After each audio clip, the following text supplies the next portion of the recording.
Je vous avais dit qu'on se reverrait pas mal ces prochaines semaines. Je m'attendais pas à ce que ça soit aussi rapide. Vous voyez, cette vidéo a été tournée le même jour que la vidéo précédente, mais avec un petit ravalement de façade. Bref, je la publierai certainement pas aujourd'hui. Du coup, j'ai relu Jonas.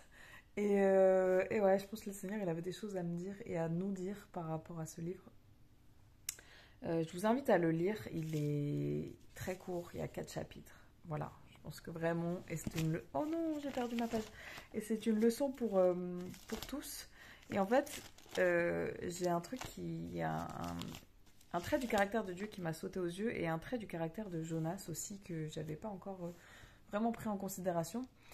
Au début, moi, je pensais que naïvement que Jonas, la raison pour laquelle il voulait pas aller prévenir les habitants de Ninive, c'était parce que il se sentait pas à la hauteur et que voilà, traverser une ville de 120 habitants pendant 3 jours en criant il va vous arriver des trucs horribles, il va vous arriver des trucs horribles. On est d'accord que c'est pas une mission qui est très agréable pour personne. Moi, je pensais que c'était ça. Sauf qu'en fait, dans la Bible, il n'y a rien au hasard. Et donc, du coup, quand on va au bout de cette lecture, on constate que le dernier verset de ce livre, c'est une parole du Seigneur. C'est une parole de Dieu. Et donc, du coup, en gros, Dieu, il donne une leçon à Jonas et il lui dit en gros, tu voudrais que moi, je n'ai pas pitié de Ninive, cette grande ville où vivent plus de 120 000 personnes qui ne savent pas distinguer le mal du bien, sans compter les animaux en grand nombre. En fait, Jonas, il était en train de faire un caprice parce que le Seigneur a sauvé les habitants de Ninive et qu'il se disait oui, c'est pour ça que je voulais pas évangéliser. Un peu, en gros, Jonas, il se dit mais il mérite pas le pardon. Il mérite pas le pardon, il mérite pas d'être sauvé, il mérite pas d'être proche de Dieu. Et en fait, dans ce dernier verset, le Seigneur, il est en train de dire mon coco. Toi là, t'es en train de pleurer pour un ricin que t'as même pas fait pousser. Il est mort et il est né en une nuit, il est mort en une nuit. Et moi, tu penses que j'aurais pas pitié de toutes les créatures que j'ai créées, là, les 120 000 habitants, et que je leur aurais pas offert ce droit à la repentance et au changement avant d'abattre un malheur sur eux. Et en fait, là, déjà, on se recule, on regarde le caractère de Jonas, on dit waouh, t'abuses un peu, frère, t'abuses grave. Et en même temps, on se dit Seigneur, dans ma vie, qui sont les gens pour lesquels je suis en colère, ou je suis déçue, ou je me suis fait une image toute prête dans ma tête en me disant eux, ils méritent pas. Eux, ils méritent pas que le Seigneur il s'arrête devant eux. Eux, ils méritent pas d'avoir droit à la repentance. Eux, ils méritent pas qu'on leur dise, qu'on les prévienne qu'il va se passer un truc de grave s'ils ne changent pas. Je sais qu'il y a des communautés, il y a des gens pour qui on se dit trop facilement ils sont perdus, on peut rien faire pour eux. Mais en fait, c'est déjà mettre le Seigneur dans une boîte et déjà c'est se prendre pour Dieu en fait. Je rigole parce que dans un groupe de prière, j'ai envoyé un message à mes sœurs en leur disant ok, c'est un sujet de prière complètement random et vous allez peut-être trouver ça bizarre, mais moi en tout cas ça me touche. C'est Britney Spears. C'est trop bizarre, mais en gros, ça fait plusieurs mois que de temps en temps, je vais regarder ce que Britney Spears elle devient et elle part en cacahuète complet. Et elle a bloqué tous ses commentaires et en fait, on peut pas mettre de commentaires sur son profil. Et en fait, j'ai demandé à mes sœurs de prier avec moi pour le salut de son âme en fait, parce que bah il n'y a pas de raison que elle, parce qu'elle est une célébrité, parce qu'elle a choisi, elle a un moment fait des mauvais choix dans sa vie, il n'y a pas de raison que elle aille en enfer. Enfin voilà que le Seigneur il a pitié, le Seigneur il a de la miséricorde pour tous.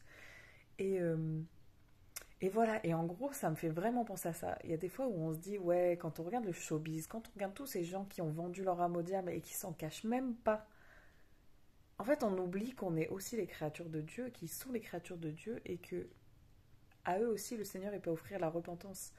Il y a une artiste, Kat Von D, qui s'est fait baptiser il y a quelques semaines, quelques mois, qui est l'ex de Marilyn Manson, qui a fait, enfin voilà, qui est dans enfin qui était, merci Seigneur, dans l'ésotérisme plus, dans les trucs sataniques et tout le tintouin. Et en fait, elle s'est fait baptiser, elle a donné sa vie à Christ et elle a dit que ce qui a été le plus compliqué pour elle quand elle a changé de vie, c'était les chrétiens, la façon dont les chrétiens l'ont traitée.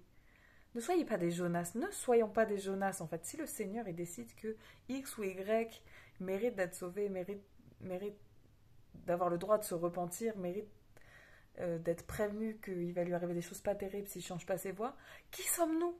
Qui sommes-nous pour dire non, non Seigneur, eux ils méritent pas. Quand on pense aux gens dans notre famille qui nous ont fait du sale, quand on pense aux amis qui nous ont fait du sale, qui sommes-nous en fait pour décider que bah non en fait eux ils ont pas le droit parce qu'on a décidé que ils ont pas le droit. Mais quand on voit la réaction de Jonas, franchement ça rend ouf. Il a dit quand même Jonas, chapitre 4, verset 1, je vais continuer. Jonas le prit très mal et se mit en colère.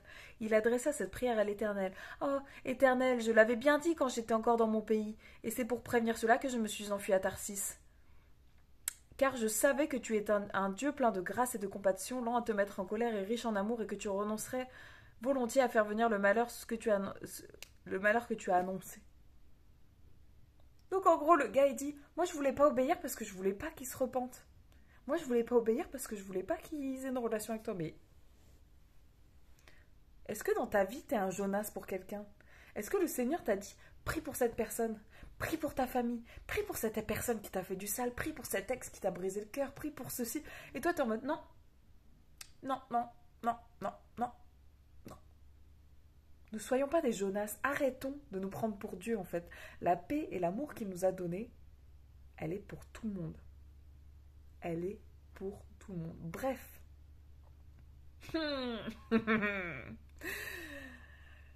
Dieu est grand. Dieu est grand. Et nous, on n'est rien du tout. Rien du tout. Rien du tout. Bref, soyez bénis. Ne soyez pas des Jonas.